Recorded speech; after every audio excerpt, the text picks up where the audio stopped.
Annie Doyle crouched in the tall prairie grass, her swollen belly pressing against her knees as she steadied the rifle barrel on a fallen log. 6 months pregnant and widowed, she had learned that hunger made the steadiest marksman. The jackrabbit sat 30 yards away, ears twitching in the morning frost. One clean shot meant another day of survival for her and the child she carried. She squeezed the trigger. A rabbit dropped. This was her life now, hunting alone on the edge of the Badlands, trading pelts for flour, sleeping in a collapsed miner's shack while the town called her the ghost mother. Most folks looked away when she walked their streets, barefoot and hollow-eyed, carrying her shame and her rifle with equal pride. But that morning, someone was watching her hunt. Holden Graves, the wealthy cattleman with scars on his hands and silence in his eyes, had seen her bring down that rabbit with the precision of someone who couldn't afford to miss. What would make a man like him offer shelter to a woman the whole town had written off as lost? Before we jump back in, tell us where you're tuning in from. And if this story touches you, make sure you're subscribed, because tomorrow I've saved something extra special for youth. Gold wedding band bounced gently against Annie's collarbone as she walked back toward the abandoned mine shaft, the dead rabbit slung over her shoulder. She kept the ring on a thin chain around her neck. Now her fingers had grown too swollen to wear it properly, and besides, it drew unwanted attention in town. But she couldn't bring herself to remove it entirely. Thomas had slipped it on her finger 3 years ago in the little church in Millfield, back when she'd believed in permanence and promises. That church was gone now, burned down in the drought of '84, along with half the town. Just like Thomas was gone, buried under a pile of rocks and timber when the Silver Creek mine collapsed last spring. Just like the life they'd planned together gone. Annie paused at the edge of what had once been a thriving mining operation. The wooden structures had mostly rotted away or been salvaged for firewood, leaving only the stone foundations and the dark mouth of the tunnel where she'd made her home. It wasn't much, barely more than a cave, with a few salvaged boards nailed across the opening to keep out the worst of the wind, but it was hers. No rent to pay, no landlord to answer to, no neighbors peering through curtains and whispering about the pregnant widow who'd lost her mind along with her husband. She skinned the rabbit with practiced efficiency, her knife moving in smooth strokes that would have impressed the butcher back in Millfield. Survival had taught her skills she'd never imagined needing. The meat went into her small iron pot with some wild onions she'd found yesterday and the last of her precious salt. The pelt would dry overnight, ready to trade tomorrow for whatever supplies she could afford. As the stew began to simmer over her small fire, Annie allowed herself a moment to rest. The baby moved restlessly inside her, pressing against her ribs with what felt like tiny fists. "I know, little one," she whispered, placing both hands on her belly. "I'm hungry too, but this will help." She tried not to think about what would happen when the baby came. Winter was settling in early this year, and she could already feel the bite in the morning air. A newborn wouldn't survive in this makeshift shelter, not through a Dakota winter. But every other option required charity or pity, and Annie Doyle had sworn off both. The sound of approaching hoofbeats made her freeze. Visitors were rare and usually unwelcome. The townspeople of Cedar Ridge had made their opinion of her living situation quite clear. She was an embarrassment, a reminder of how quickly respectability could crumble. She reached for the rifle, though she knew it was empty. The last bullet had gone into the rabbit. A single rider emerged from the morning mist, sitting tall in his saddle despite the early hour. Even at a distance, Annie recognized the figure. Everyone in 3 counties knew Holden Graves by sight, the man who owned the largest ranch in the territory, who paid his debts in gold coin and never spoke more words than necessary. What she hadn't expected was for him to be watching her. He sat motionless on his black gelding, about 50 yards away, making no move to approach. His face was hidden beneath the brim of his hat, but she could feel his gaze studying her makeshift camp, her swollen silhouette, the thin line of smoke rising from her fire. The silence stretched between them like a taut wire. Annie had heard the stories about Holden Graves, whispered in the general store and the saloon. How he'd appeared in Cedar Ridge 5 years ago with a wagon full of gold and bought the old Patterson. spread without haggling over the price. How he'd built his ranch house with his own hands, working from dawn to dusk with a determination that bordered on obsession. How he hired drifters and broken men, paying them fairly but never getting too close. Some said he was running from something back east. Others claimed he'd been a soldier in the war, though he was too young for that to make sense. The saloon girls whispered that he'd been married once, but no one had ever seen hide nor hair of a wife. What everyone agreed on was that Holden Graves was a man who kept his own counsel and expected others to do the same. A scar that ran from his left temple to his jaw was the subject of considerable speculation. Knife fight, some said. Others claimed it was from an Indian attack. Annie thought it looked like the kind of mark a man carried when he'd made hard choices and lived with the consequences. Now he was here, watching her like she was some kind of curiosity. Annie forced herself to stand straighter, ignoring the way her back ached and her belly pulled. She wouldn't be pitied, not by anyone, and certainly not by the richest man in the territory. "Morning," she called out, her voice carrying across the distance between them. He touched the brim of his hat in acknowledgement, but didn't respond. The gelding shifted restlessly, and Holden's hands scarred and calloused despite his wealth moved to gentle the animal. Annie noticed he wore no wedding ring, no jewelry of any kind, except for a silver watch chain disappearing into his vest pocket. "You're on my land," he said finally, his voice carrying clearly in the still air. Annie's heart sank. She'd wondered about the ownership of this abandoned mine, but after months of living here undisturbed, she'd allowed herself to hope it was forgotten land, claimed by no one. "I didn't know," she said, lifting her chin. "I can be gone by evening." "That's not what I meant." The response surprised her. Holden Graves nudged his horse closer, close enough that she could see his eyes beneath the hat brim. They were gray, the color of storm clouds, and they held an expression she couldn't quite read. "You've been living here since summer," he said. It wasn't a question. "Since June," Annie confirmed, her hand moving instinctively to her belly. "After the mine accident. I know about your husband. Thomas Doyle was a good man." The simple statement hit her harder than she'd expected. Most people either avoided mentioning Thomas entirely or offered elaborate condolences that felt hollow. But Holden's quiet acknowledgement of her husband's character carried more weight than a dozen flowery speeches. "He was," she agreed, her voice barely above a whisper. "The baby's due soon." Another statement, not a question. Annie wondered how much the people in town had told him about her situation. Cedar Ridge was small enough that everyone knew everyone. Elsa's business, but she'd hoped her shame might not have reached the ears of someone as prominent as Holden Graves. "February, I think," she said. "Maybe late January." Holden's gaze moved from her face to the makeshift shelter behind her, taking in the patched boards and the smoke hole cut through the roof. His jaw tightened almost imperceptibly. "You can't stay here through winter," he said. "I'll manage." "No." The word was flat, final. "You won't." Annie bristled at his certainty. "I've been managing just fine. Thank you. I don't need a baby. Won't survive in there when the real cold comes." He cut her off without raising his voice. "Neither will you." The truth of it settled in her chest like a stone.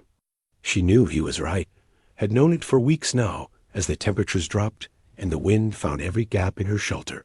But hearing it said aloud by this man who had everything while she had nothing made her want to argue out of pure stubbornness. "That's my concern," she said stiffly. "Is it?" Holden's gray eyes held hers steadily. "Or is it the baby's concern, too?" The question hung between them like a challenge. Annie felt her cheeks burn with shame and anger. How dare he come here with his fine horse and his expensive saddle, judging her choices when he had no idea what it was like to lose everything, when he'd never had to choose between pride and survival. But even as the anger flared, she felt the baby move inside her, a gentle reminder of the life that depended on her decisions. The life that deserved better than a cold grave because its mother was too proud to accept help. "What are you suggesting?" she asked quietly. Holden was silent for a long moment, his gaze moving across the desolate landscape before returning to her face. When he spoke, his voice was carefully neutral. "I'm offering you work," he said. Room and board in exchange for help around the ranch. Cooking, mending, whatever needs doing. Nothing you can't handle in your condition. Annie stared at him, certain she'd misheard. Work? My housekeeper left last month to get married. Haven't found anyone to replace her yet. He shrugged as if offering employment to a pregnant vagrant was the most natural thing in the world. Place is big enough that you'd have your own room, your own space. No one would bother you. I don't take charity, Annie said automatically. Good, because I'm not offering any. Holden's voice carried a hint of steel now. I need help. You need shelter. Seems like a fair trade to me. It was tempting, more tempting than it should have been. The thought of a warm bed, regular meals, a safe place for the baby to be born. But Annie had learned that nothing in life came without a price, and men like Holden Graves didn't make offers like this without expecting something in return. What's the catch? She asked. No catch. He paused, then added, though I should mention that people in town will talk. They already talk about you living out here. They'll talk about you living at my place, too. Let them talk, Annie said, surprised by her own vehemence. They've been talking about me since Thomas died. I've stopped caring what they think. Something shifted in Holden's expression approval, maybe, or recognition. Good, he said simply. The baby kicked hard against her ribs, as if weighing in on the decision. Annie pressed her hand to the spot, feeling the small life that had become her entire world. For the baby's sake, she could swallow her pride. For the baby's sake, she could accept help that came disguised as employment. When would you want me? To start? She asked. Now, if you're willing. Holden glanced at the lowering sky. Storm's coming in tonight. Better to move your things before it hits. Annie looked around at her meager possessions, a few clothes, some cooking utensils, the rifle, and the small wooden cradle she'd found in the mine shaft. It had been abandoned here, probably by some miner's family decades ago, but she'd cleaned it up and thought of it as a sign that this place could be a home for her child. Now she realized how foolish that hope had been. I don't have much, she said. That's all right. Holden dismounted, moving with the fluid grace of a man who'd spent his life on horseback. We can pack it all in my saddlebags. As he helped her gather her few belongings, Annie found herself studying him more closely. Up close, she could see that his clothes, while well made, were worn and practical. His hands were those of a working man, not a gentleman rancher who left the dirty work to others. The scar on his face was old and faded, but other smaller marks on his hands and arms spoke of more recent encounters with hard work and harder luck. Why are you doing this? She asked as he carefully wrapped her few dishes in a spare blanket.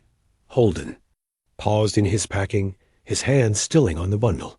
For a moment, she thought he wouldn't answer. When he finally spoke, his voice was so quiet she had to strain to hear it. Everyone deserves a chance to start over, he said. Sometimes it takes a while to find someone willing to give you that chance. There was something in his tone, a weight of experience, of old pain carefully buried, that made Annie think he wasn't just talking about her situation. She wanted to ask more, but the closed expression on his face warned her away from probing too deeply. Instead, she nodded and continued packing, trying to ignore the voice in her head that whispered she was making a mistake. Holden Graves might be offering her salvation, but he was still a stranger, still a man with secrets written in the scars on his face and the careful distance he kept from everyone in town. But as the first snowflakes began to fall and the wind picked up, whistling through the gaps in her makeshift shelter, Annie knew she didn't have a choice. For her baby's sake, she would have to trust this scarred stranger with the kind gray eyes and the ranch big enough to hold all her fears. The die was cast. There was no going back now. The ride to Holden's ranch passed in silence. Annie perched sideways on the horse behind him, her few possessions secured in the saddlebags. The baby cradle, carefully wrapped in her spare blanket, rested across her lap. She'd found it in the deepest corner of the mine shaft, carved from what looked like cherry wood and smoothed by loving hands. Someone had taken great care in its making. The rockers were perfectly balanced, the sides adorned with simple but elegant curves, when she'd first discovered it, covered in dust and forgotten. Annie had seen it as a sign. Perhaps the mine shaft could be home to another child, another family starting over in harsh circumstances. Now, as snowflakes dusted the wooden rails, she wondered if the cradle's presence had been less about destiny and more about hope. The kind of hope that could survive even in abandoned places. Holden's ranch sprawled across a valley that seemed to catch and hold the last of the autumn light. The main house was larger than Annie had expected, built from local stone and timber, with a wide front porch that wrapped around two sides. Smoke rose from multiple chimneys, promising warmth that Annie hadn't felt in months. Outbuildings dotted the property, a large barn, a stable, a bunkhouse for the ranch hands, and what looked like a workshop of some kind. "It's beautiful," Annie said softly, the first words either of them had spoken since leaving the mine.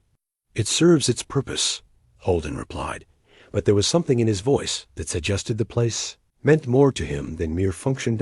As they approached the house, Annie noticed the careful attention to detail. The porch railings were hand-carved, the windows fitted with real glass rather than oiled paper, the walkways lined with stones that had been selected and placed with obvious care. This wasn't just a house. It was a home built by someone who intended to stay. Holden helped her down from the horse with careful courtesy, his hand steadying her but not lingering. Annie appreciated his restraint.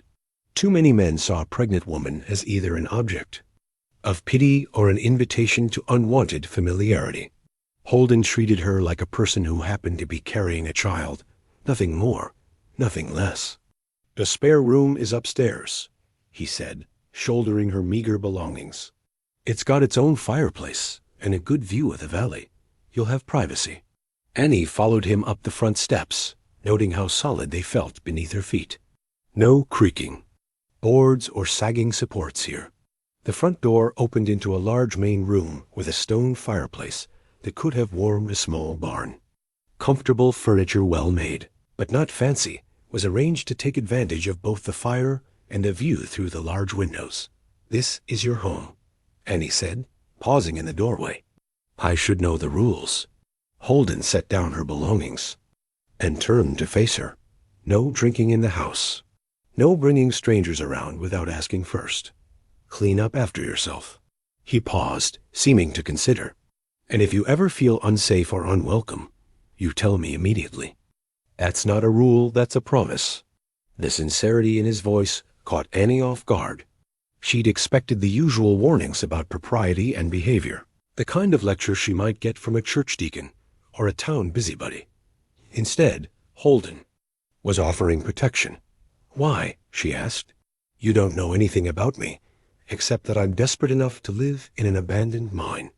"I know you can shoot straight when it matters," Holden said. "I know you've survived 6 months on your own while carrying a child. I know you're willing to work for what you need instead of begging for what you want." He shrugged. "That's enough." He led her upstairs to a room that was larger than the entire space she'd been living in. A real bed with a thick mattress and clean quilts, a chest of drawers, a small table and chair by the window, and best of all, a fireplace with a neat stack of split wood beside it. "A housekeeper's room," Holden explained, setting her things on the bed. "It hasn't been used since Mrs. Patterson left. You can arrange it however you like." Annie walked to the window and looked out over the valley. In the distance, she could see the dark smudge that marked the location of her abandoned mine shaft. From here, it looked like nothing more than a shadow on the landscape. How had she survived there for so long? How had she convinced herself it was adequate for a child? "The baby will be born here," she said suddenly, the words coming out before she could stop them. "If that's what you want," Holden agreed. "Doc Mueller in town is good with birthing. He helped deliver half the children in the county." Annie placed her hand on her belly, feeling the familiar flutter of movement beneath her palm. The baby seemed calmer now, perhaps sensing the warmth and safety of their new surroundings. "I've never had help with anything like this before," she admitted. "You won't be alone," Holden said simply. Something in his tone made Annie turn to study his face. The scar that marked his left cheek caught the light from the window, reminding her that this man carried his own history of pain and healing. "You've done this before? Helped with a birth?" "Once," he said, and the careful neutrality in his voice warned her not to ask for details. That evening, Annie prepared dinner in Holden's kitchen or room. It was clearly designed by someone who understood cooking. The stove was large and well-maintained. The pantry well-stocked with basics. The workspace laid out with practical efficiency. As she worked, kneading biscuit dough and browning meat for stew, Annie felt something she hadn't experienced in months. Usefulness at the mine shaft. Every task had been about mere survival. Hunt or starve. Find fuel or freeze. Patch the shelter or face the wind. Here, she was cooking not just to stay alive, but to create something good, something that might bring pleasure, as well as sustenance. Holden came in as she was setting the table, stamping snow from his boots and hanging his coat by the door. His hair was damp from the falling snow, and his cheeks reddened by the cold. For a moment, watching him warm his hands by the fire, Annie could almost pretend this was normal. A husband coming home to his wife and the dinner she prepared. The illusion shattered when she caught herself thinking it. This wasn't her home. Holden wasn't her husband, and she was here on sufferance, not by right. The wedding ring around her neck seemed to grow heavier, reminding her of vows she'd made to another man in another life. "Smells good," Holden said, settling into his chair at the table. "It's nothing fancy," Annie replied, serving him a portion of the stew. "Just what you had on hand." "It's been a while since anyone cooked a real meal in this kitchen," Holden said, tasting the stew. "This is fine work." The compliment warmed Annie more than it should have. When was the last time someone had praised something she'd done, rather than pitying her circumstances? "Thomas used to say I could make shoe leather taste like Sunday dinner if I had enough onions," she said, then immediately regretted the reference to her dead husband. But Holden didn't seem uncomfortable with the mention. "Sounds like he appreciated what he had," he said. "He did." Annie touched the chain around her neck reflexively. He was a good man.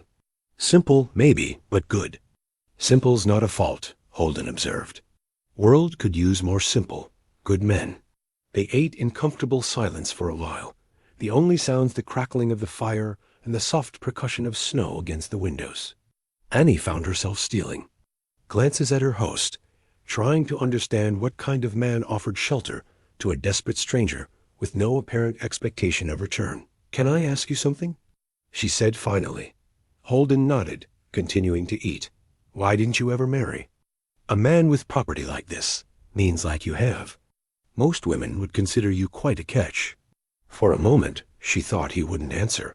His jaw tightened almost imperceptibly, and his eyes took on the distant look she was beginning to recognize as his way of shutting down unwelcome topics. "Was married once," he said finally. "It didn't end well." "I'm sorry. I didn't mean to pry. It's a fair question." Holden set down his spoon and looked directly at her. "The truth is, some mistakes are too big to repeat. Some kinds of trust, once broken, don't heal easy." Annie wanted to ask more, what had happened to his wife, what kind of mistakes he was referring to, why he seemed to carry guilt like a physical weight. But the closed expression on his face warned her away from probing deeper. "Thank you," she said instead, "for this. For giving me a chance when everyone else had written me off." "People write each other off too easy," Holden said. "Sometimes a person just needs time and space to find their footing again." "Is that what you needed? Time and space?" Holden was quiet for so long that Annie thought he wouldn't answer. When he finally spoke, his voice was barely above a whisper. "I needed to learn that not everyone who depends on you ends up hurt because of it," he said. "I'm still learning."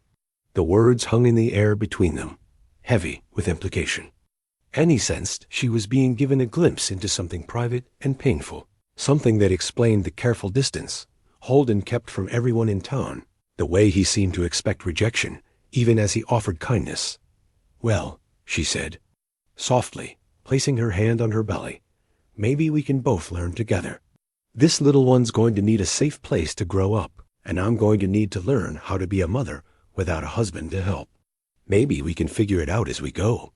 Holden's eyes moved to her hand, resting on the curve of her pregnancy, and something shifted in his expression. Not quite a smile, but a softening around the edges that suggested hope was still possible, even for a man who'd learned to expect the worst. "Maybe we can," he agreed. Outside, the snow continued to fall, blanketing the valley in white silence. But inside, by the warm fire, two wounded souls had taken the first tentative steps toward something that might, with time and patience, grow into healing. The cradle sat upstairs in Annie's new room, waiting for the child who would sleep in it.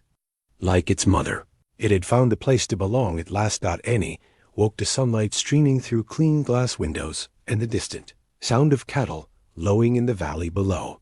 For a moment, she lay still in the soft bed, marveling at the simple luxury of warmth and comfort.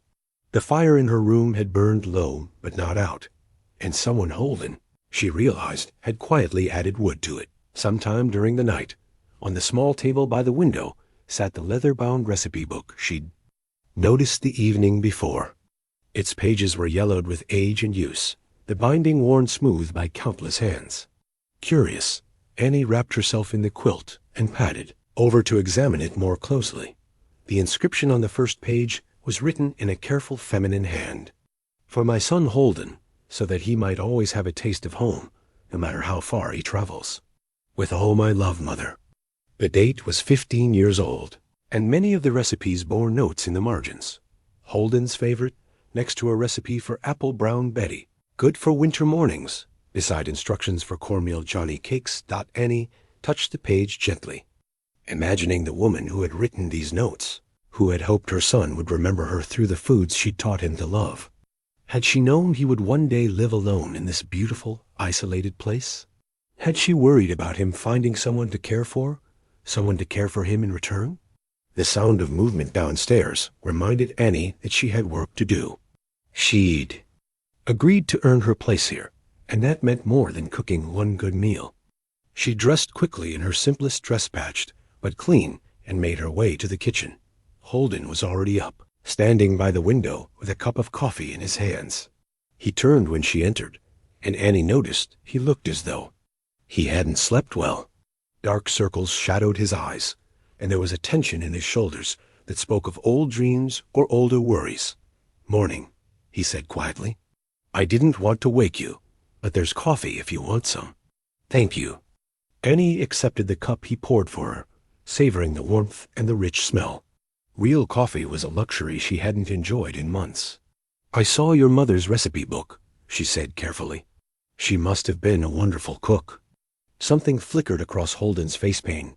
Perhaps, or longing. She was. She could take nothing and make it into something that felt like celebration. He paused, staring into his coffee. "She died the winter before I came here. Consumption. I'm sorry." Annie's hand moved instinctively to the chain around her neck, where Thomas's ring rested against her heart. "It's hard to lose the people who made us feel safe in the world." "Yes," Holden agreed simply. "It is." They stood in comfortable silence for a moment, two people who understood the weight of loss. Then Holden cleared his throat and seemed to shake himself back to the present. "I need to ride out and check the north pasture today," he said. "The hands reported some fence damage yesterday. Will you be all right here on your own?" Annie almost smiled at the question. After months of complete solitude, the idea of being alone in a warm, well-stocked house seemed like luxury rather than hardship. "I'll be fine. Actually, I was hoping to do some real cleaning today. Get familiar with how you like things kept. Keep things however feels right to you," Holden said. "This place hasn't had a woman's touch in years. Could probably use some organizing." After he left, Annie set about exploring her new domain with the systematic thoroughness of someone who had learned to make the most of every resource. The kitchen was well equipped, but showed signs of bachelor neglect. Dishes clean, but haphazardly stacked. Spices present, but not organized. Good ingredients available, but not arranged for efficient use. She found herself humming as she worked, reorganizing the pantry according to the principles her own mother had taught her years ago. Frequently used items at eye level, baking supplies grouped together, preservation goods stored in the coolest, darkest spots. It was satisfying work. a kind of task that brought order to chaos and purpose to time. The recipe book became her guide as she planned meals for the coming days. Holden's mother had been thorough in her instructions, and Annie found herself learning not just how to prepare the dishes, but understanding the man who would eat them. He favored simple flavors over complex ones, hearty portions over delicate presentations. The recipes spoke of a woman who had cooked for working men, who understood that food was fuel and comfort both. As the day wore on, Annie felt the baby, growing restless. Her back ached from the unaccustomed activity, and she found herself stopping frequently to rest and catch her breath. It was during one of these pauses that she discovered Holden's small office, tucked away behind the main room. Unlike the rest of the house, this space was meticulously organized. Papers sorted into neat stacks, books arranged by subject, a large map of the territory, marked with careful notations in Holden's angular handwriting. But what caught Annie's attention was a small daguerreotype sitting on the desk, a formal portrait of a young woman with serious eyes and dark hair, arranged in an elaborate style. Annie picked up the photograph, studying the woman's face. She was beautiful in the way that spoke of breeding and education, with fine bones and the kind of pale complexion that suggested a life spent indoors. Her dress was fashionable and expensive, her jewelry tasteful but costly. This had to be Holden's wife, the woman whose marriage had not ended well. Her name was Margaret. Annie spun around, clutching the photograph to her chest. Holden stood in the doorway, his expression unreadable. She hadn't heard him return, and she felt heat flood her cheeks at being caught prying. "I'm sorry," she said quickly. "I was dusting, and I saw. It's all right." Holden stepped into the room, his boots silent on the wooden floor. "I don't keep secrets about Margaret. There's just not much worth telling." Annie carefully set the photograph back on the desk. "She's very beautiful." She was. Holden's voice was matter-of-fact, as if he were discussing the weather. "Beautiful and educated, and completely wrong for this kind of life. I knew that when I married her, but I thought love would be enough to bridge the gap." "What happened?" Holden was quiet for so long that Annie thought he wouldn't answer. When he spoke, his voice carried the weight of old regret. "She tried to adapt for a while, tried to be the frontier wife she thought I needed. But she was raised for drawing rooms and social calls, not isolation and hard work. The loneliness ate at her, and eventually—" He shrugged. "Eventually, she decided she'd rather be alone in Boston than alone in Dakota Territory. She left 2 years ago. Took most of the furniture and all of the regrets." Holden looked directly at Annie then, his gray eyes steady. "I don't blame her. This life isn't for everyone. It takes a certain kind of strength to build something in a place where the wind can tear it down in a single season." Annie thought about her months in the mine shaft, about the nights when the cold had seemed like a living thing trying to crawl inside her bones, about the mornings when she'd woken with frost on her blankets and wondered if today would be the day she finally gave up. "Sometimes strength is just stubbornness wearing a prettier name," she said. That earned her something that might have been a smile. "Sometimes," Holden agreed, "but I'll take stubborn over delicate any day of the week." As evening approached, Annie prepared dinner using one of the recipes from Holden's mother's book: beef stew with herb dumplings that the margin notes proclaimed good for cold nights and weary bones. The kitchen filled with savory smells that seemed to chase away the lingering shadows of the day's revelations. When Holden returned from his work, snow dusting his shoulders and weariness etched in the lines around his eyes, Annie felt a strange sense of completion. This was what a home should feel like: warm food waiting, comfortable spaces shared, the quiet satisfaction of useful work well done. "How was your day?" she asked as he settled into his chair at the table. "Good." Holden looked around the kitchen, taking in the subtle changes her organizational efforts had made. "This looks different, better. I hope you don't mind." "I just thought it might be more efficient if—" "I don't mind," Holden interrupted gently. "It's been a long time since this place felt like a home instead of just a house. Thank you." The simple gratitude in his voice warmed Annie more than the fire ever could. As they shared the meal she'd prepared using his mother's recipe, she found herself thinking that perhaps some kinds of belonging weren't about blood or marriage or legal contracts. Perhaps some kinds of family were built one shared meal, one act of kindness, one moment of understanding at a time.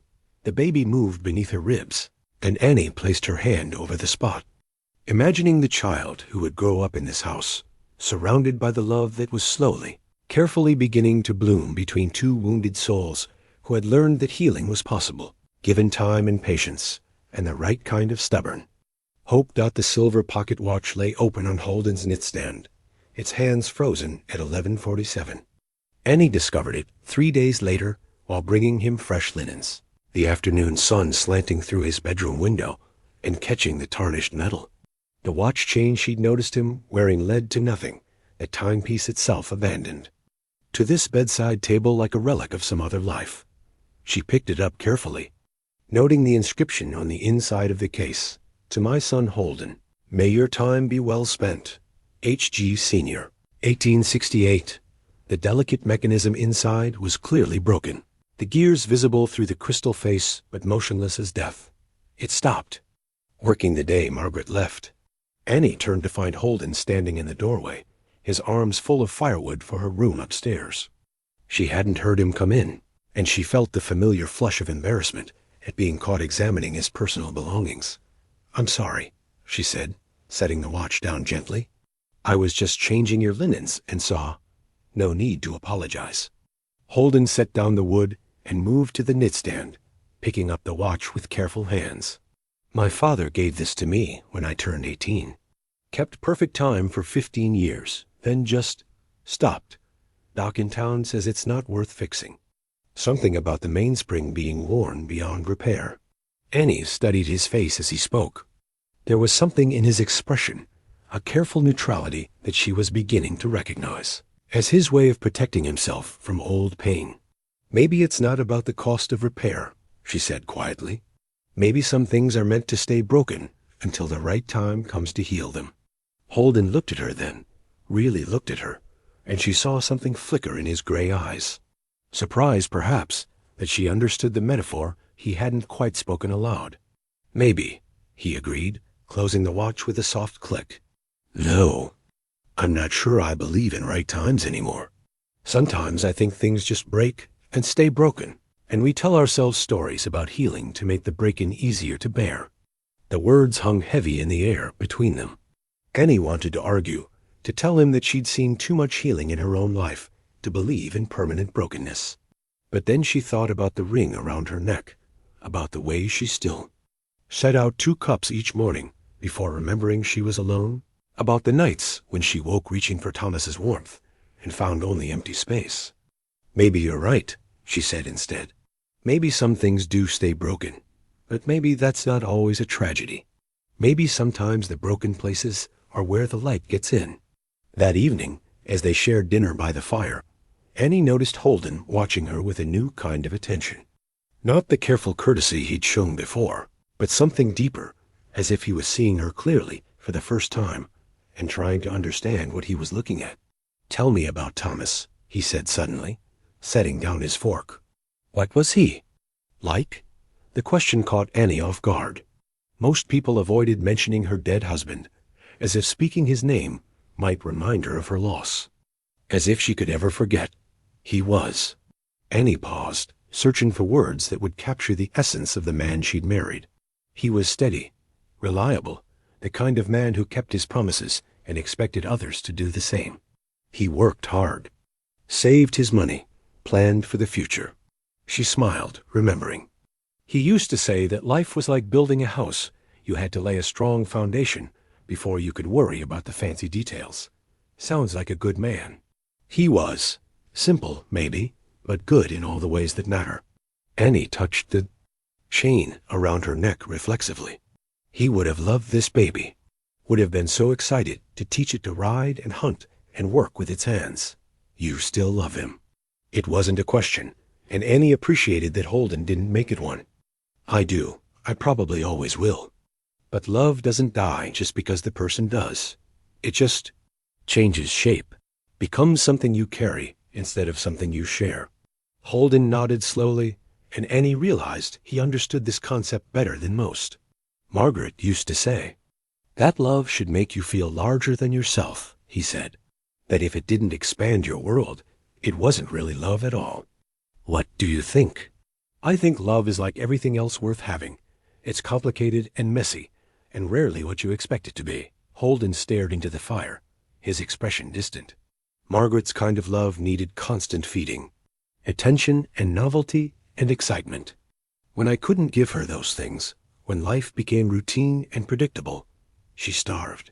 Annie thought about this, comparing it to her own experience.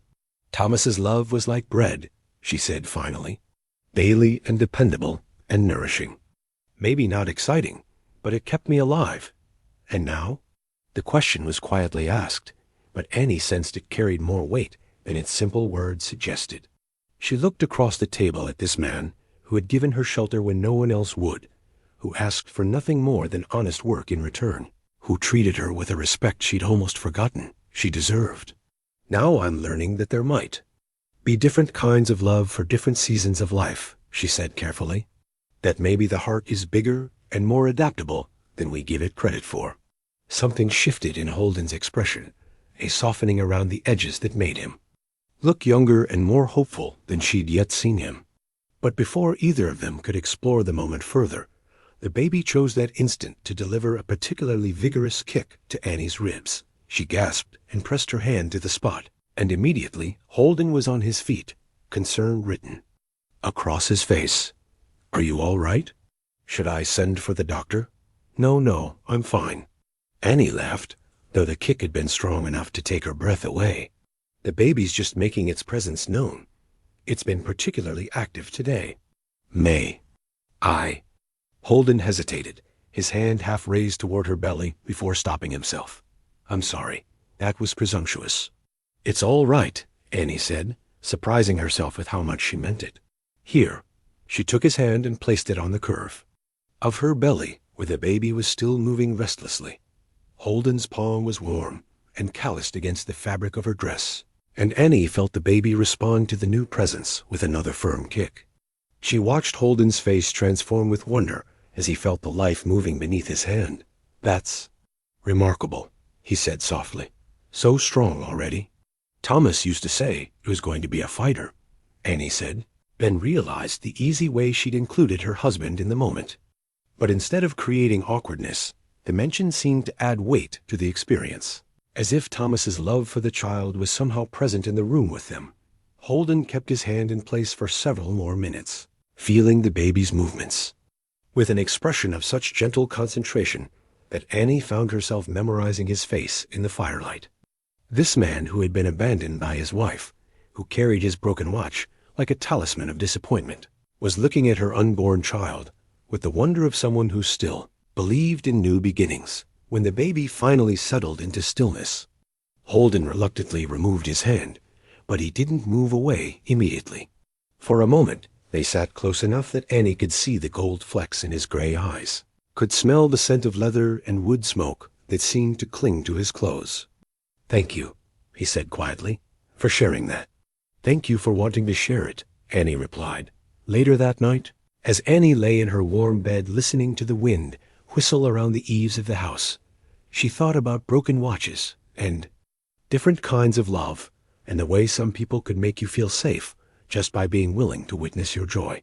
The baby moved gently inside her, as if it too was settling into the rhythm of this new life they were building together. Downstairs, she could hear Holden moving around in his room, and she wondered if he was looking at his father's watch, thinking about time and healing, and the possibility that some broken things might find new purposes even if they could never be exactly what they once were. The thought followed her into sleep, where she dreamed of timepieces that measured moments, of connection rather than minutes of loss, and woke feeling more rested than she had in months. The pressed wildflower fell from the pages of Holden's mother's recipe book as Annie was searching for instructions on preserving meat for winter. It was a prairie rose, its delicate pink petals flattened between sheets of thin paper, with a date written in careful script beneath it. June 15th, 1882, first day of hope. Annie held the fragile bloom up to the window, studying the way the Afternoon light revealed the intricate veins in each petal. Someone Holden's mother, she assumed, had thought this flower beautiful enough to save, significant enough to mark with a date and a sentiment.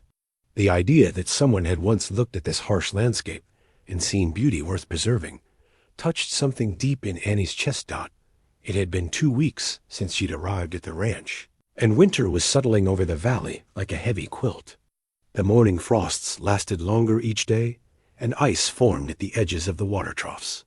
But inside the house, warmth and routine had created something that felt remarkably like contentment. Annie had found her rhythm in the domestic work, rising early to start the fire and prepare breakfast, spending her mornings in cleaning and organizing, her afternoons in cooking and mending. The work was satisfying in a way that hunting for survival had never been. Here, her efforts created comfort rather than merely preventing death. The baby had grown more active as the weeks passed, pressing against her ribs and making its presence known at all hours. Dr. Mueller had ridden out from town the week before, pronouncing both mother and child healthy, and estimating the birth would come sometime in late January or early February. The examination had been reassuring, but it had also made the approaching reality more concrete. Soon, there would be 3 people in this house instead of 2. Find something interesting? Annie looked up to see Holden standing in the kitchen doorway, snow dusting his coat and his cheeks red from the cold. She held up the pressed flower, noting how his expression softened when he saw what she was holding. "Your mother saved this," she said. "June 15th, 1882. First day of hope. Do you remember what that date meant to her?" Holden hung his coat by the door and crossed to where Annie stood. He took the flower gently, his scarred fingers careful not to damage the delicate petals. "That was the day I wrote to tell her I'd bought this land," he said quietly. "The day. She knew I was finally settling down somewhere, making a real home instead of just drifting. She was worried about you. She had reason to be." Holden's voice carried the weight of old regrets. "I spent a lot of years after the war not caring much where I ended up or what happened to me. When I finally decided to build something permanent, she was relieved, I think." Annie thought about the careful way he'd phrased that. After the war. She'd wondered about the scars on his hands, the way he sometimes seemed to listen for sounds that weren't there, the careful distance he kept from the ranch hands who worked for him. "You were a soldier?" "Among other things." Holden placed the flower carefully back between the pages of the recipe book. "I did what I had to do to survive, and some of it wasn't particularly honorable. My mother knew that, but she kept believing I'd find my way back to being the man she raised me to be." "Did you?" The question hung between them for a moment. Outside, the wind picked up, rattling the windows and reminding them both of the harsh world beyond the warmth of the kitchen. "I'm still working on it," Holden said finally. "Some days are easier than others." That evening, as they shared dinner, Annie found herself studying Holden's face in the firelight. The scar that marked his cheek seemed less prominent now, or perhaps she'd simply grown accustomed to it. She was beginning to see past the careful reserve he maintained, beginning to recognize the kindness that he tried to hide behind practical gestures. "I've been thinking about names for the baby," she said, surprising herself with the admission. She hadn't planned to share this with him, but something about the quiet intimacy of their evenings together made confidences feel natural. "What kind of names?" Thomas wanted to name a son after his father Robert, and if it was a girl, he liked Elizabeth, after his sister. Annie touched her belly, feeling the baby's gentle movements. "But I keep thinking maybe this baby should have a name that belongs to its new life, not just its past." Holden considered this, his fork pausing midway to his mouth. What kind of new name? Something that means hope, maybe, or new beginnings. Annie felt heat rise in her cheeks as she realized how presumptuous she was being. "I don't mean to assume anything about where we'll be when the baby comes, or what our situation will be. I just think sometimes children need names that point toward the future instead of anchoring them to the past." "I think that's wise," Holden said simply. "Children should get to write their own stories." The baby chose that moment to deliver a particularly enthusiastic kick, and Annie gasped, pressing her hand to her ribs. The movement was so strong that she could see it through the fabric of her dress. Getting crowded in there, Holden observed. With something that might have been amusement, very crowded. Annie shifted in her chair, trying to find a comfortable position. Dr. Mueller says the baby's positioned well, but I think it's running out of room to stretch. Are you nervous? About the birth? Annie considered the question carefully. Yes and no. I'm nervous about the pain, about something going wrong. But I'm not nervous about becoming a mother. That part feels, right, like it's what I was meant to do. Your child will be fortunate to have you. The quiet certainty in his voice made Annie's throat tighten with unexpected emotion. How can you know that? Because I've watched you for 2 weeks now. I've seen how you take care of everything around you, the house, the food, even me. You have a gift for making things comfortable and safe. Holden met her eyes across the table. That's what children need most. Someone who can make the world feel safe enough to grow in. Is that what your mother did for you? She tried. But I think I made it harder for her than I should have. I was angry about a lot of things when I was young, angry about losing my father, angry about having to grow up fast, angry about the war and what it took from all of us. Holden stared into the fire. She kept believing in me, even when I'd stopped believing in myself. That's a particular kind of love, and not everyone is capable of it. Annie thought about this as she helped clear the dinner dishes. The idea of loving someone through their worst moments, of maintaining faith when they'd lost their own, seemed both magnificent and terrifying. What if she wasn't strong enough for that kind of love? What if her child needed more than she could give? Later, as she prepared for bed, Annie placed the pressed flour back in the recipe book and thought about first days of hope. When had hers been? The day Thomas proposed? The day she realized she was carrying his child? The morning Holden had found her hunting in the prairie grass and offered her a chance at something better? Or was it today, this quiet evening, when she dared to think about the future instead of just surviving the present? When she'd allowed herself to imagine raising a child in this warm house with this careful, damaged man who was learning to trust again? The baby moved gently inside her as she settled into sleep, and Annie placed her hand over the familiar flutter of life. Tomorrow she would look for more wildflowers to press, more moments of beauty worth preserving. Tomorrow she would continue building the kind of life where hope could take root and grow. But tonight she was content to rest in the knowledge that sometimes the most important journeys began with the smallest steps. A pressed flower, a shared meal, a hand placed gently on a swollen belly, witnessing new life preparing to enter the world. The quilting squares were spread across Annie's bed like a patchwork, rainbow scraps of fabric in blues and yellows, and soft greens that she'd been collecting and cutting for the past week. Some pieces came from her own worn dresses, others from fabric Holden had quietly brought back from town. Each square was carefully measured and cut, ready to be stitched into something beautiful for the baby who would arrive with the spring thaw. Annie held up a piece of yellow cotton, remembering the dress it had come from her wedding dress. Actually, though it had been practical calico rather than silk or satin. She and Thomas hadn't had money for fancy clothes, but she'd felt beautiful in that simple yellow dress, standing beside him in the little church while the preacher spoke about love and commitment and the mysteries of two lives becoming one. Now the dress was gone, cut up and transformed into something new. Like everything else in her life, it was learning to serve a different purpose. A sharp pain across her lower back made Annie gasp and sink onto the bed, scattering some of the fabric squares. The discomfort had been coming and going for the past few days, not regular enough to be labor, but strong enough to remind her that her body was preparing for the work ahead. Dr. Mueller had warned her this might happen, had said the baby could come any time now that she'd passed the 8th month. The pain intensified, wrapping around from her back to her belly like a tight band, and for a moment Annie couldn't breathe. This was different from the other pains, deeper, more insistent. She pressed her hands to her stomach, trying to gauge whether the baby was in distress, but the movement beneath her palms felt normal, if more restless than usual. Annie? Holden's voice came from downstairs, concerned. Everything all right?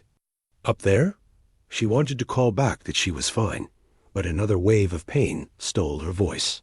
Instead, she found herself gripping the edge of the bed and trying to remember how to breathe through the intensity of it. Footsteps on the stairs, quick but careful. "Kenny, I'm coming up." He appeared in her doorway, his gray eyes immediately, taking in her bent posture and the way she was clutching the bed frame. In 2 strides he was beside her, one hand supporting her elbow, the other hovering uncertainly near her back. "What can I do?" he asked, and the quiet urgency in his voice helped steady her more than any reassurance could have. "I don't know," Annie admitted, her voice tight with pain. "It started a few minutes ago, different from before. Should I ride for the doctor?" The pain was already easing, releasing its grip gradually until she could stand straight again. "No, not yet. It's stopped now. But Holden." She looked up at him, suddenly aware of how close he was standing, how his shirt was rumpled as if he'd been working outside, how his hair was mussed and his sleeves rolled up to reveal the scars that marked his forearms. "I'm scared." The admission surprised them both. Annie had been determinedly brave through everything: her husband's death, her months of desperate survival, her acceptance of charity disguised as employment. But now, faced with the reality of bringing new life into the world, her carefully maintained composure cracked. "I don't know how to do this alone," she whispered. "Thomas was supposed to be here. He was supposed to help me figure out how to be a mother. What if I can't do it? What if something goes wrong?" Holden's hand settled on her shoulders, warm and steady. "You're not alone," he said firmly. "And you're stronger than you know. I've watched you survive things that would have broken most people. You'll figure out how to be a mother the same way you figured out how to hunt and cook and build a life from nothing one day at a time. But what if, Annie?" His voice was gentle but firm. "What if the sun doesn't rise tomorrow? What if the creek runs dry? What if the cattle all decide to sprout wings and fly away?" He waited until she looked at him, until she saw the small smile playing at the corners of his mouth. "You can't live in the what-ifs. You can only live in what is. And what is? What is that you're healthy and strong. What is that, Doctor? Mueller says everything is progressing normally. What is that you're not facing this alone." His thumbs moved gently across her shoulders. "What is that this baby is lucky to have you for a mother." Annie felt tears she hadn't realized were building spill over and run down her cheeks. When was the last time someone had spoken to her with such certainty about her own worth? When was the last time someone had looked at her fears and offered strength instead of pity? "I'm sorry," she said, wiping at her eyes. "I don't usually fall apart like this." "You're not falling apart. You're being human." Holden reached into his pocket and pulled out a clean handkerchief, offering it to her with the same careful courtesy. He showed everything else. "Besides, if you can't be scared about bringing a child into the world, what can you be scared about?" Annie dabbed at her eyes with the handkerchief, noting absently that it smelled like hymn leather and wood smoke and something indefinably masculine. Thomas used to say that courage wasn't about not being afraid. It was about being afraid and doing what needed to be done anyway. Smart man. He was.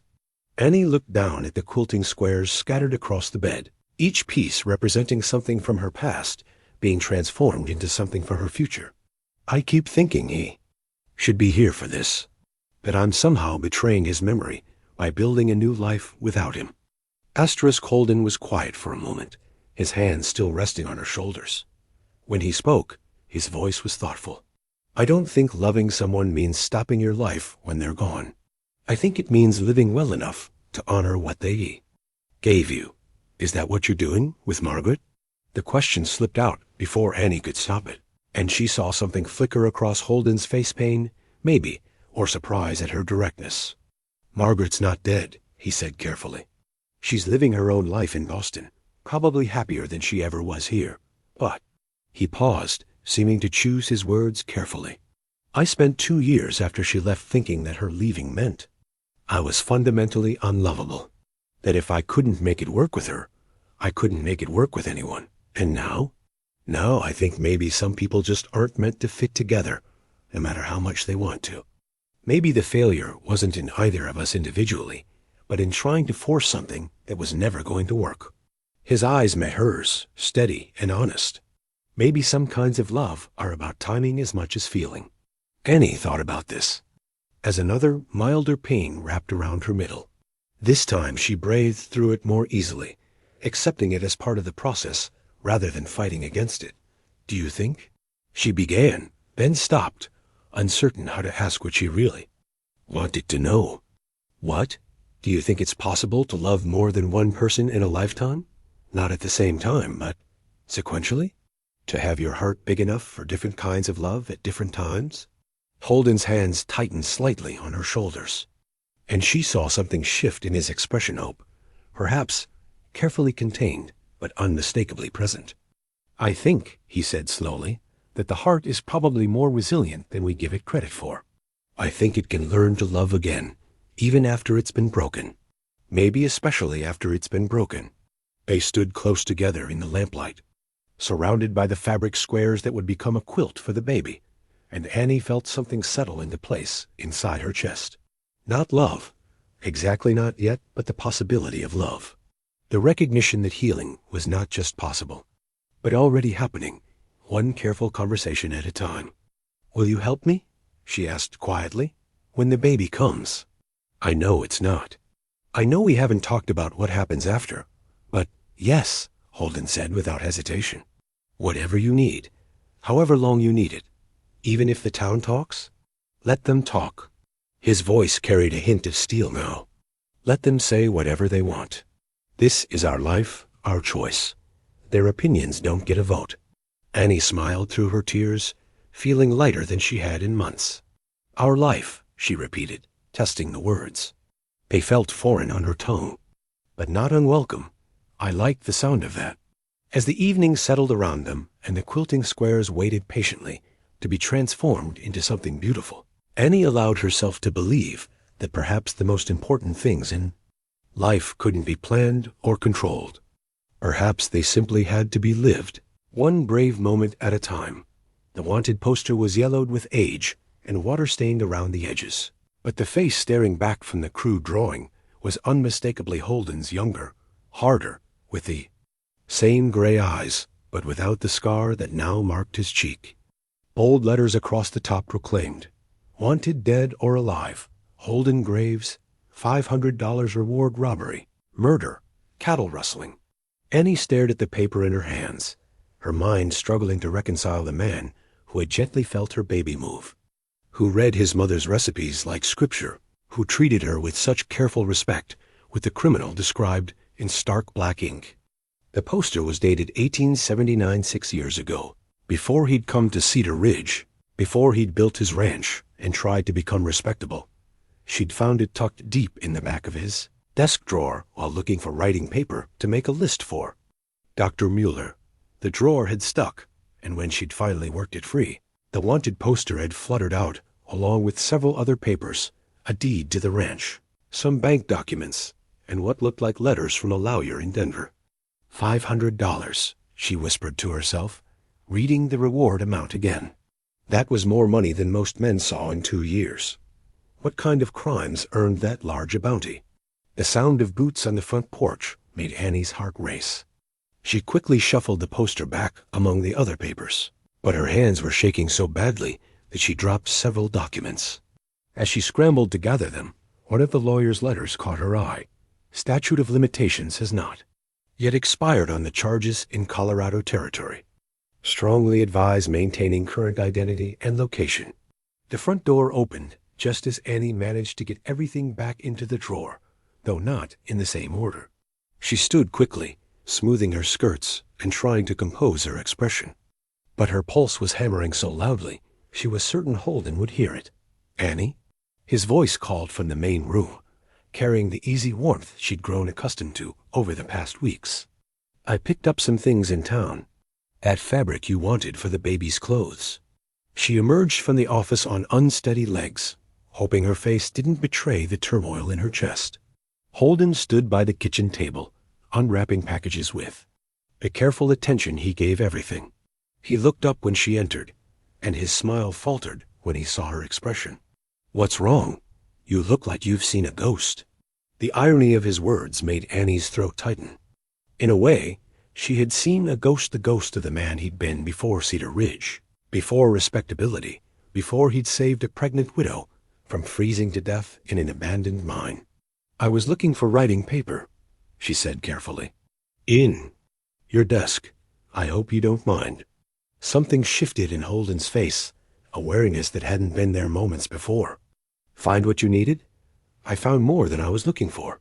The words hung between them like a challenge. Annie watched as understanding dawned in Holden's gray eyes, watched as his shoulders tensed and his jaw tightened. For a moment, she saw the man from the wanted poster, hard, dangerous, ready to fight or flee. "Which drawer?" he asked quietly. "The bottom one. The one that sticks."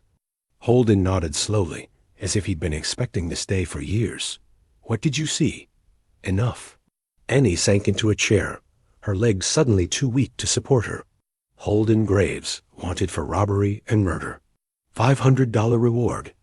She looked up at him, searching his face for some explanation that would make sense of what she'd discovered. "Is it true?" "Which part?" "Any of it. All of it." Her voice cracked slightly. "Are you a killer?" Holden was silent for so long that Annie began to think he wouldn't answer. When he finally spoke, his voice was flat, emotionless. "Yes." A simple admission hit Annie like a physical blow. She'd been hoping for denials, for explanations that would paint the poster as a mistake, or a misunderstanding. Instead, she got the truth, stark and unforgiving. "How many?" She whispered. "Does it matter?" "It matters to me." Annie placed her hands protectively over her belly, suddenly aware of how vulnerable she was, how isolated they were out here. How? Completely she'd trusted this man with her life and her child's future. "I need to know who I'm living with." Holden moved to the window, staring out at the valley he'd claimed as his own. "3 men," he said finally, "during robberies that went wrong. I never meant for anyone to die, but when you're desperate and scared and pointing guns at people," he shrugged. "Sometimes the worst happens." "Were you the leader of the gang?" "No. That was a man named Jake Morrison. I was just muscle, someone good with a gun who needed money badly enough to stop caring." "Where it came from?" Holden turned from the window, meeting her eyes. "My father died when I was 16, left my mother with debts and a failing farm. I tried to make it work legally for 2 years, but the bank was going to foreclose, so I made some bad choices." Annie tried to process this information, to reconcile it with everything she thought she knew about the man who had offered her shelter. "The scar on your face, is that from those days?" "From the last job. A bank in Colorado. Jake got greedy, tried to take more than we'd planned. The sheriff's deputy got off a lucky shot before." Holden's jaw tightened. "Before Jake shot him. That's when I knew I had to get out." "So you came here?" "Not right away. I spent a year in Mexico, and another year drifting around Texas and New Mexico. By the time I got to Dakota Territory, I had enough money saved to buy land and start over. I thought if I could live quietly enough, long enough, maybe the past would stay buried. Asterisk. But it hasn't." "No." Holden's voice was grim. "Jake Morrison got out of prison last month. Word is he's looking for his old gang members, settling scores." Annie felt ice form in her veins. "He's coming here?" "I don't know. Maybe. Probably." Holden sat down across from her, his hands flat on the table. "Annie, I need you to understand something. The man I was then, the one on that poster, he's not who I am now. I haven't broken a law in 6 years. I pay my taxes. I treat my workers fairly. I help my neighbors when they need it. I'm not that desperate kid anymore. But you're still wanted by the law." "Yes. And if this Jake Morrison comes looking for you, he'll find me too. And the baby." Holden's face went pale. "I won't let anything happen to you or the child. I swear. On my mother's grave, I will protect you." "How?" Annie's voice was sharper than she'd intended, fear making her cruel. "By killing again? By turning this ranch into a battlefield?" "If I have to." The quiet certainty in his voice frightened Annie more than anger would have. This wasn't the gentle man who read his mother's recipes and felt her baby kick. This was someone harder, someone who had learned to survive by any means necessary. I can't, she said, standing abruptly. I can't raise a child in this kind of danger. What if someone recognizes you? What if bounty hunters come? What if— Annie, please. Holden stood too, reaching for her, but she stepped back. I know how this looks. I know what you must be thinking, but I'm not the same man who made those mistakes. You have to believe that. Do I? Annie's hand moved to the chain around her neck, fingering Thomas's ring. Because right now, I don't know what to believe. The man I thought I knew doesn't exist, does he? He's just a story you've been telling yourself for 6 years. The accusation hung between them like a blade.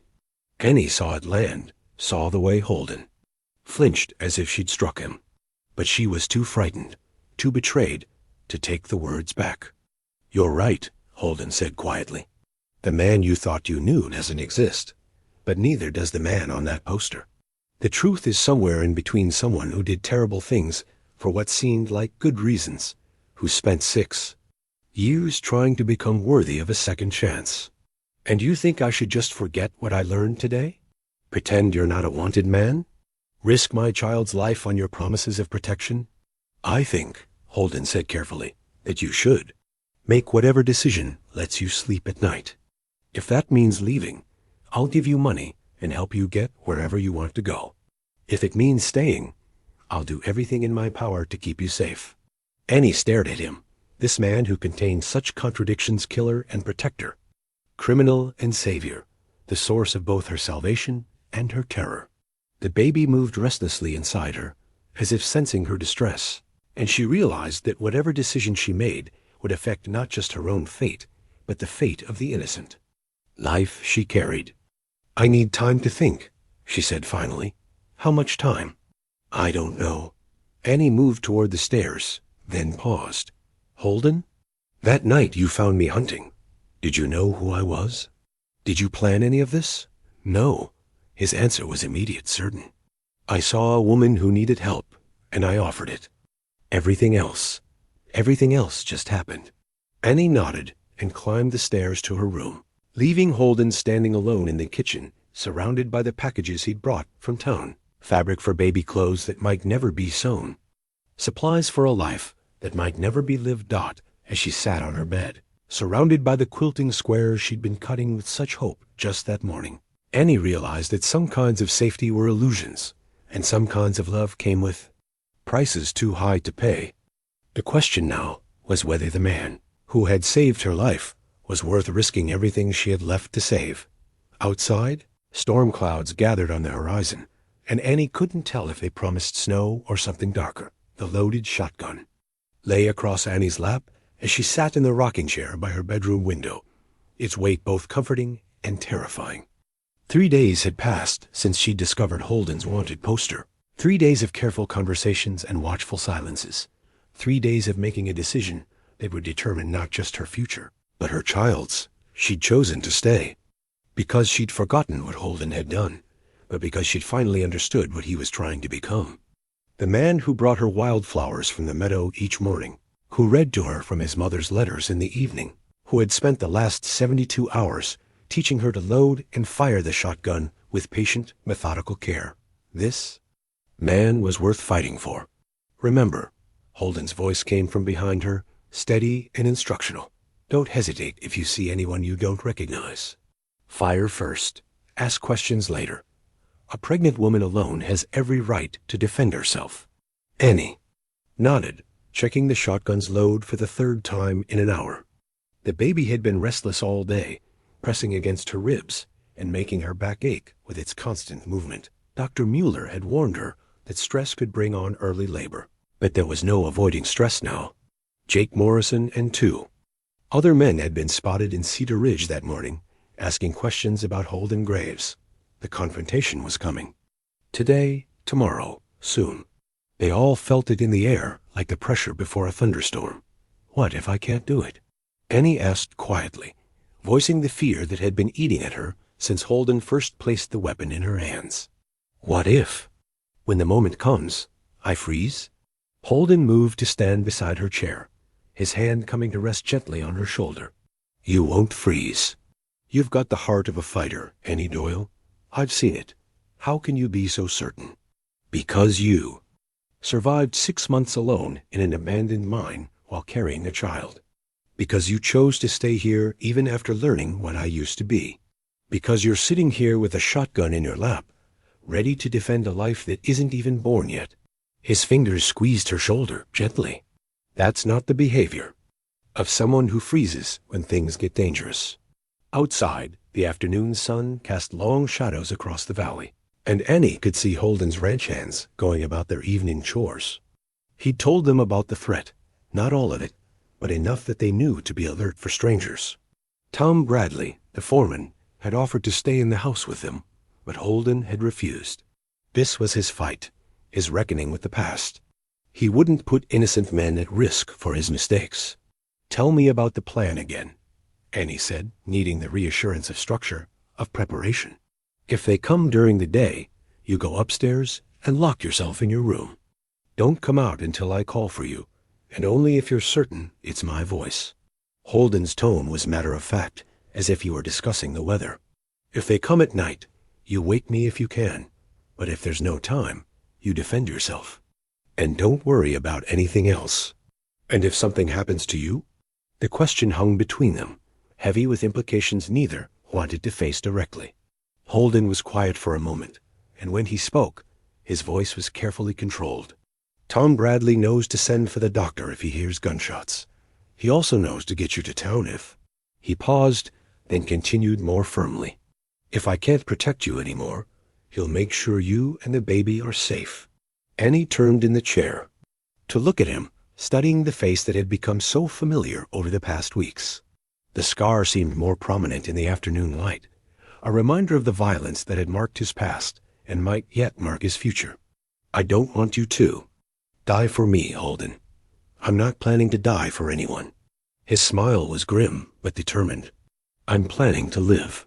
But if it comes down to choosing between my life and yours, between my past and your future, he shrugged. That's not really a choice at all. A sharp pain across Annie's lower back made her gasp and shift in the chair. The baby's movements had become more urgent throughout the day, and she was beginning to suspect that stress wasn't the only thing affecting her condition. The pains were coming more regularly now, with an intensity that reminded her of the early stages of labor Dr. Mueller had described. Annie? Holden's voice was immediately concerned. What is it? I think. She breathed through another wave of discomfort. I think the baby might be coming. Holden's face went pale. Now? Today? I don't know. Maybe. The pains are getting stronger. Annie tried to stand, but another contraction, for that's what it was, she realized, doubled her. Over. Oh. This is definitely labor. For a moment, Holden looked completely lost. Annie could see him calculating distances. How long the ride to town for Dr. Mueller? How long to get back? Whether there would be time before Jake Morrison arrived? Whether they could safely leave the ranch at all? What do you need me to do? He asked, and the quiet steadiness of his voice helped calm her panic. Help me downstairs. I need to walk, and I need to boil water. Dr. Mueller said movement helps in the early stages. Annie gripped his arm as another contraction hit. And we need to send someone for the doctor, even if it's dangerous. Tom can ride out the back way, follow the creek bed. Morrison and his men won't see him if they're watching the main road. Holden supported her weight as they made their way slowly down the stairs. How much time do we have? I don't know. First babies can take a long time, but... Annie paused as another pain gripped her. But they can also surprise you. The next few hours passed in a strange mixture of mundane preparation and mounting tension. Annie found that walking helped with the pain, so she paced the main room while Holden boiled water and gathered the supplies Dr. Mueller had recommended weeks. Uggo clean linens, sharp knives, strong thread. Between contractions, she helped him check the rifle loads and position extra ammunition where it could be easily reached out. It was surreal, preparing for birth and battle simultaneously, but Annie found a strange comfort in the dual focus.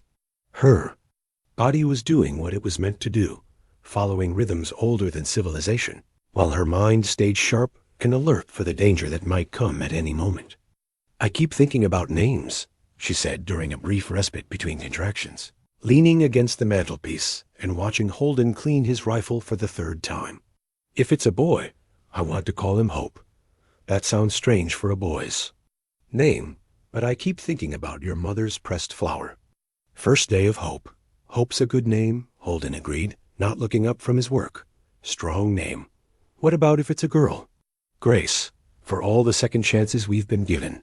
Annie smiled through the pain of another contraction. Grace. Hope Doyle. That has a nice sound to it. It does.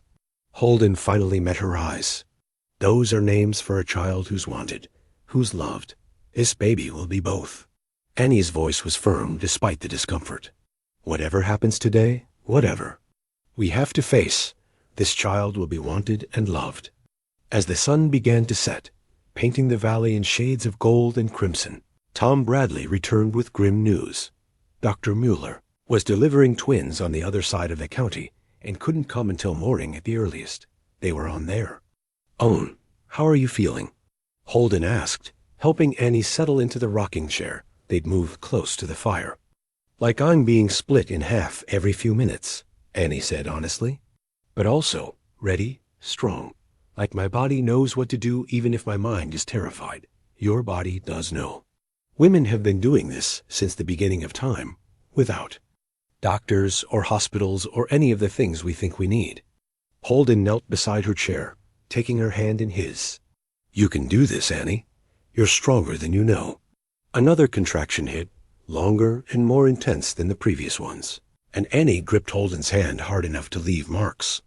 When it passed, she realized something had changed. The baby had shifted lower, and she could feel the pressure building towards something inevitable. Holden, she said quietly, I don't think we're going to have all night. This baby is coming soon. Before he could respond, the sound of approaching horses echoed across the valley. Multiple riders, moving at a steady pace that suggested confidence rather than urgency. Annie and Holden looked at each other, both understanding what those hoofbeats meant. Jake Morrison had arrived. Get upstairs, Holden said, rising and reaching for his rifle. Lock the door and don't come out no matter what you hear. No. Annie struggled to her feet, despite the protest from her laboring body. We face this together. If they get past you, I need to be ready to defend myself and this baby. Besides, she managed a weak smile, I don't think I can make it up those stairs right now. Holden started to argue, then stopped as he saw the determination in her face. Instead, he handed her the shotgun and took his position by the front window. All right then, he said quietly. Together. Outside, the horses had stopped, and voices could be heard conferring in low tones. Annie positioned herself where she could cover the back entrance while still having a clear line of sight to help Holden if needed. Between them, they commanded most approaches to the house. The baby moved urgently inside her, as if sensing the danger surrounding them, and Annie placed one hand on her belly while keeping the other on the shotgun's trigger. Whatever happens, she whispered to the child she was about to bring into this dangerous world, you're going to be born free. That's a promise. The voices outside grew louder, and Annie heard the distinctive sound of men dismounting, of weapons being checked, of a confrontation about to begin. In the growing twilight, shadows moved across the windows like harbingers of violence. But inside the warm house, beside the crackling fire, a woman in labor prepared to fight for the future she'd built from nothing, and a man faced the reckoning he'd been running from for 6 years. The storm was about to break. The barn lanterns. Warm glow cut through the gathering dusk as Jake Morrison stepped into its circle of light, his face exactly as hard as Annie had imagined from Holden's descriptions. 2 men flanked him, one tall and lean with the predatory stillness of a professional killer, the other shorter and thick-set, with nervous eyes that darted constantly between the house and the surrounding darkness. Holden Graves, Morrison's voice carried clearly across the yard, pitched to reach the house without shouting. I know you're in there. Time we had a conversation about old debts. From her position by the kitchen window, Annie could see Holden tense beside the front door, his rifle ready, but not yet visible to the men outside. A contraction gripped her, middle at that moment, and she had to bite her lip to keep from crying out. The baby was definitely coming. The pains were less than 5 minutes apart now, building in intensity with each wave. "What do you want, Jake?" Holden called back, his voice steady despite the circumstances. "What I've always wanted." "What's mine?" Morrison took a step closer to the house, his hand resting casually on the butt of his pistol. "You disappeared with more than your share of our last take. Been waiting 6 years to collect what you owe me. I don't owe you anything. We split everything equal after Colorado." "Did we?" Morrison's laugh was cold. "Because I remember you riding off with all that pretty gold, while me and the boys went to prison. Doesn't seem much like equal shares to me." Annie gripped the shotgun tighter, trying to focus through another wave of pain. She could hear the lie in Morrison's voice, the way he was twisting the truth to justify whatever violence he had planned. But she could also hear something else: desperation. This wasn't just about money. This was about pride, about a man who'd spent 6 years in prison nursing his grievances and planning his revenge. "The gold was mine before I ever joined your gang," Holden replied. "Inheritance from my father's estate. You knew that. Prove it." The challenge hung in the air like a threat. Annie realized that Morrison didn't care about proof or justice, or even the money. He cared about humiliation, about making Holden pay for having the courage to walk away from a life that had destroyed Morrison himself. "I've got witnesses in town who'll swear to it," Holden said. "Bank records, legal documents. I don't see any witnesses out here." Morrison gestured to his companions. "Just us and whatever story sounds best when we're done talking." Another contraction hit Annie, stronger than before, and she couldn't completely suppress a small gasp. The sound seemed impossibly loud in the tense silence, and she saw Morrison's head turn toward the window where she was positioned. "Well now," Morrison said, his voice taking on a note of interest. "Sounds like you've got company in there, Holden. Lady friend, maybe? Heard tell in town you've been harboring some pregnant widow woman. That true?" Annie felt ice form in her veins. Of course he would have asked questions in town, gathered information about Holden's current situation. Morrison was the kind of man who would use any leverage he could find. "Leave her out of this." Holden's voice carried a warning that made Annie's breath catch. She'd never heard him sound so dangerous. "This is between you and me. Is it? Because seems to me a man's got more to lose when he's got someone depending on him. Makes him more cooperative." Morrison smiled, but there was no warmth in it. "Why don't you invite us in? We can all sit down like civilized folks and work this out." "Not happening." "Then I guess we do this the hard way?" Morrison nodded to his companions, and Annie watched them begin to spread out, moving to flank the house. "You've got 10 seconds to come out with your hands up, or we start shooting. And if that pregnant lady gets hurt in the crossfire, well, that's on you." Annie's hands shook as she raised the shotgun, trying to sight on the man moving toward the back door. Another contraction was building, and she could feel sweat beading on her forehead despite the cool evening air.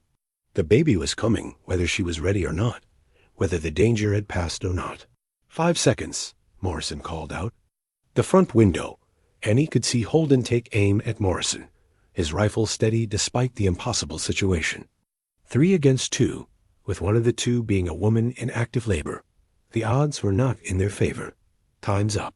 The first shot came from the tall man by the barn, aimed at the front window where Holden was positioned. Glass exploded inward, and Holden threw himself to the side, returning fire immediately. The barn lantern swayed wildly as someone bumped it, casting crazy shadows across the yard. Annie swung her shotgun toward the back door just as the shorter man reached it, his shoulder hitting the wood with enough force to splinter the frame. She pulled the trigger without hesitation, the recoil slamming her back against the wall. The man screamed and fell backward, clutching his shoulder. "That's my girl," she heard Holden shout over the gunfire, and despite everything, Annie felt a fierce pride at his approval. Morrison had taken cover behind the water trough, firing steadily at the front of the house.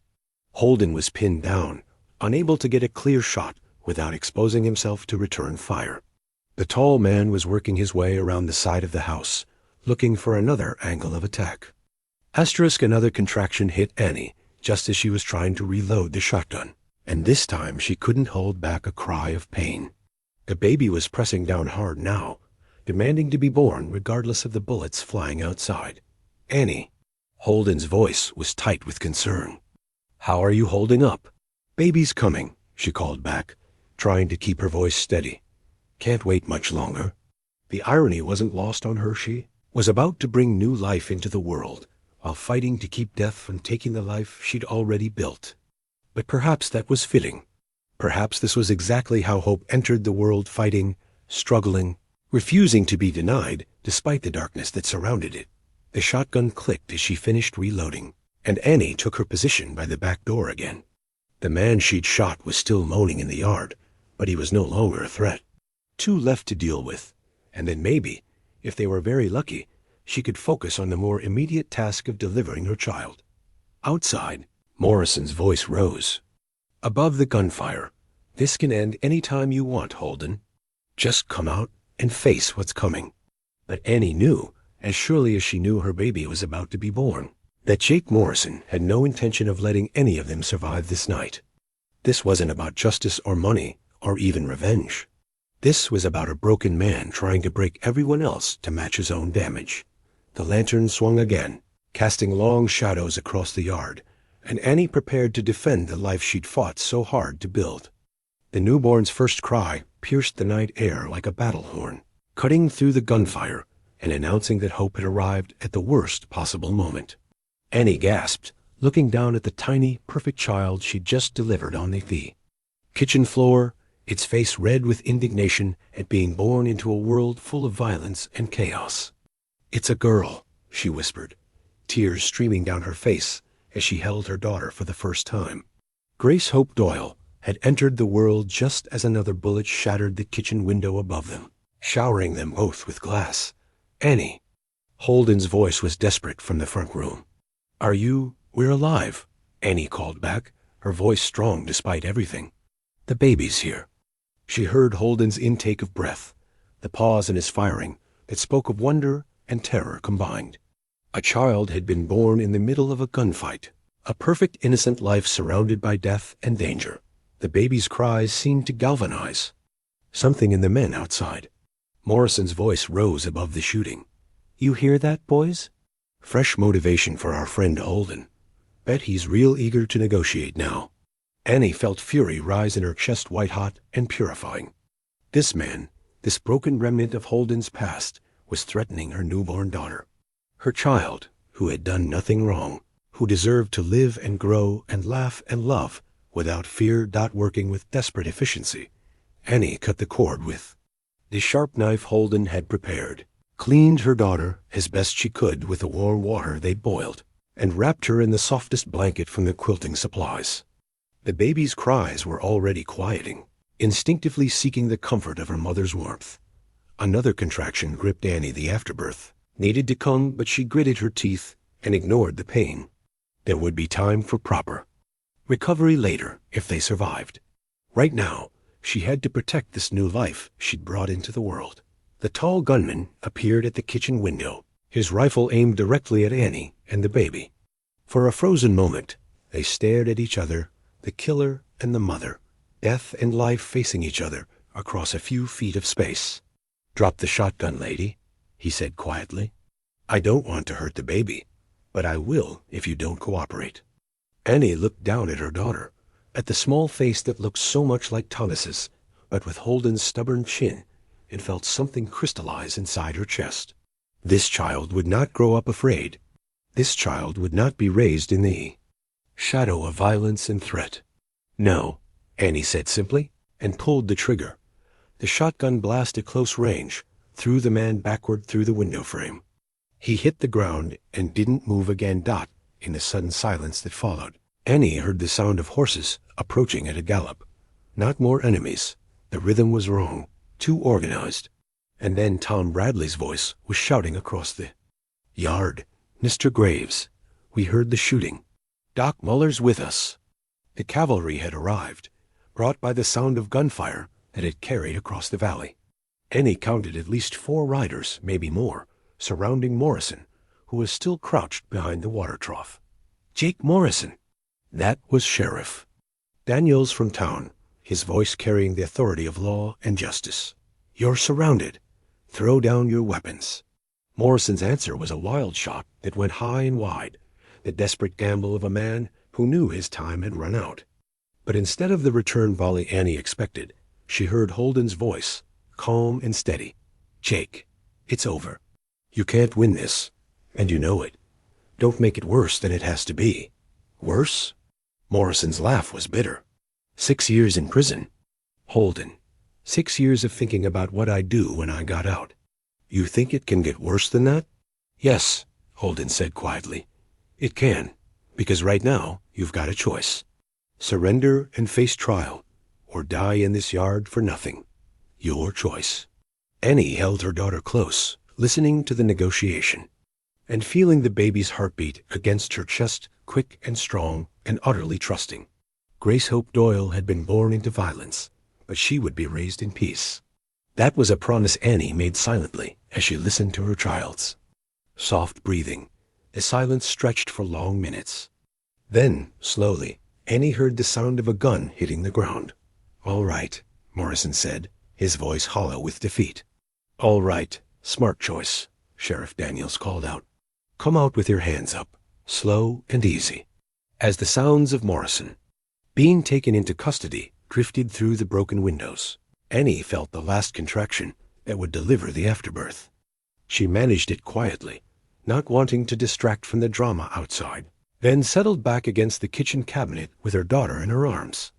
Footsteps on the front porch, and then Holden was there, his rifle forgotten as he dropped to his knees beside Annie and the baby. "Are you hurt?" His hands moved over them both, checking for injuries with gentle efficiency. "Either of you?" "We're perfect," Annie said, and meant it. "Holden, meet your daughter." "Grace Hope." Holden's eyes widened. "My daughter?" "If you'll have us, both of us, as a family." Holden's scarred hands trembled as he reached out to touch the baby's tiny fist. Grace's fingers immediately wrapped around his thumb with surprising strength, and Annie watched this dangerous man, this killer, and protector and gentle soul fall completely in love. "Grace Hope Graves," he whispered, testing the name. "Has a nice sound to it." "It does," Annie agreed, leaning against his shoulder as exhaustion began to claim her. "It really does." Outside, the barn lantern still swayed gently in the night, breeze casting its warm light over a yard where justice had finally been served and new life had triumphed over old death. The storm had passed, and dawn was coming. The family portrait sat on the mantelpiece, where everyone could see it, Annie in her best blue dress, Holden in his Sunday suit with his hair neatly combed, and baby Grace between them, 6 months old, and grinning toothlessly at the camera. The photographer from Deadwood had captured something precious in that formal pose, the unmistakable look of people who had fought for their happiness and won. Annie paused in her dusting to study the photograph, marveling at how different their faces looked, now compared to that first desperate morning when she'd been hunting rabbits in the grass.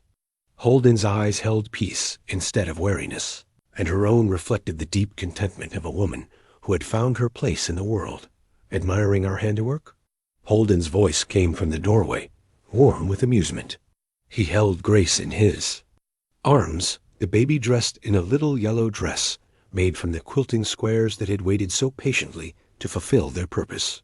"I was thinking about how far we've come," Annie said, setting down her dust cloth and moving to take her daughter. Grace immediately reached for her mother's hair, which had grown long and lustrous again, now that she was eating regularly and sleeping in a warm bed. "Far enough that the governor's willing to grant me a full pardon," Holden said, producing an official-looking document from his shirt pocket. Jake Morrison's testimony about the Colorado job was enough to clear up the confusion about my role. Seems I wasn't as guilty as that old wanted poster made me out to be. Annie took the paper, with one hand while balancing Grace with the other, reading the formal language that officially cleared Holden of all charges. "You're free," she said softly. "Really, truly free. We all are." Holden moved to stand behind her, his arms circling both his wife and daughter. They'd been married 3 months now, a simple ceremony in the new church with half the county in attendance.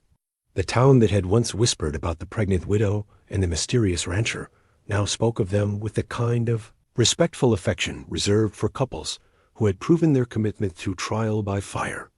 Grace babbled, happily, reaching for the shiny buttons on Holden's vest. At 6 months, she was a healthy, curious baby with her mother's dark hair and her father's gray eyes. She had been born into violence, but raised in love, and it showed in every fearless smile and trusting giggle. Dr. Mueller says she's advanced. For her age, Annie said, watching their daughter explore Holden's watch chain with single-minded determination.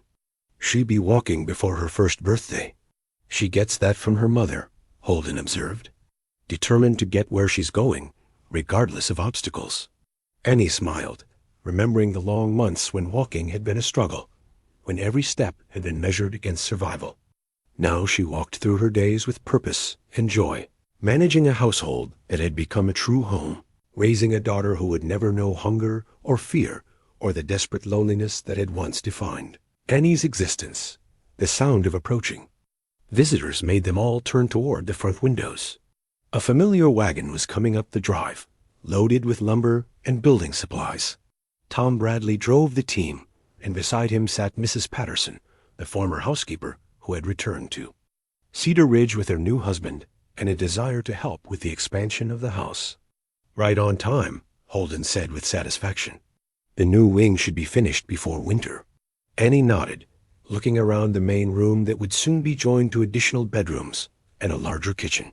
They were building for the future for the children they hoped to have, for the life they were creating together. The house that had once sheltered a lonely bachelor was becoming something grander, a home where love could grow and flourish. Annie, Holden, Mrs. Patterson called out as she climbed down from the wagon. How's our little Grace today? Grace responded to her name with a delighted squeal, reaching out toward the familiar voice. In the months since the confrontation with Jake Morrison, she had become the darling of the entire community. People who had once looked away when they saw Annie now stopped to admire the baby and offer gifts, hand-knitted blankets, carved toys, preserved fruits from their own gardens. She's been asking for you all morning, Annie said, though of course Grace's vocabulary was still limited to mama, papa, and various enthusiastic nonsense syllables. As the afternoon wore on, Annie found herself reflecting on the strange turns life could take. A year ago, she had been a desperate widow hunting rabbits for survival, sleeping in an abandoned mine and wondering if she would live to see her child born. Now she was a rancher's wife with a beautiful daughter, respected neighbors, and a future that stretched ahead of them bright with possibility. The rusty rifle that had once meant the difference between eating and starving now hung over the mantelpiece, a reminder of harder times, but no longer a necessity. The recipe book sat in the kitchen, its pages worn soft from constant use as Annie mastered the art of cooking for a family. The broken pocket watch had been repaired and now ticked steadily. On Holden's knitstand, marking time that was no longer frozen, but flowing forward into hope. What are you thinking about? Holden asked, settling beside her on the porch swing as they watched Grace toddle between them on unsteady legs. Everything, Annie said simply. How we got here, where we're going, how lucky we are. Luck had nothing to do with it, Holden said firmly. We fought for this. We chose each other, chose this life, chose to believe that broken things could be mended and lost people could be found. Grace chose that moment to stumble and sit down hard on her padded bottom. Instead of crying, she looked up at her parents and laughed as if falling down was the most amusing thing in the world. The sound of her laughter carried across the valley, mixing with the lowing of cattle and the whisper of wind through the grass. She's going to be fearless, Annie observed, helping their daughter back to her feet. She gets that from both of us, Holden said, and Annie knew he was right. As the sun set over the valley they had claimed as their own, Annie thought about the quilting squares that had become baby clothes, the wedding ring that now rested in her jewelry box beside a newer matching band, the pressed wildflower that still marked the first day of hope in the recipe book. All of these artifacts of their journey reminded her that the most beautiful things in life were often born from the most unlikely circumstances. Grace babbled something that might have been home, or might have been nonsense, but Annie chose to believe it was the former. This was home, not just the house or the land, but the love that had grown between three people who had found each other when they needed it most. The portrait on the mantelpiece caught the last rays of sunlight, and Annie could swear that the captured faces seemed to glow with the quiet satisfaction of lives well lived and love well earned. Tomorrow would bring new challenges, new joys, new chapters in the story they were writing together. But tonight, they were simply a family, complete and content, watching the stars appear over their valley, and knowing that whatever came next, they would face it together.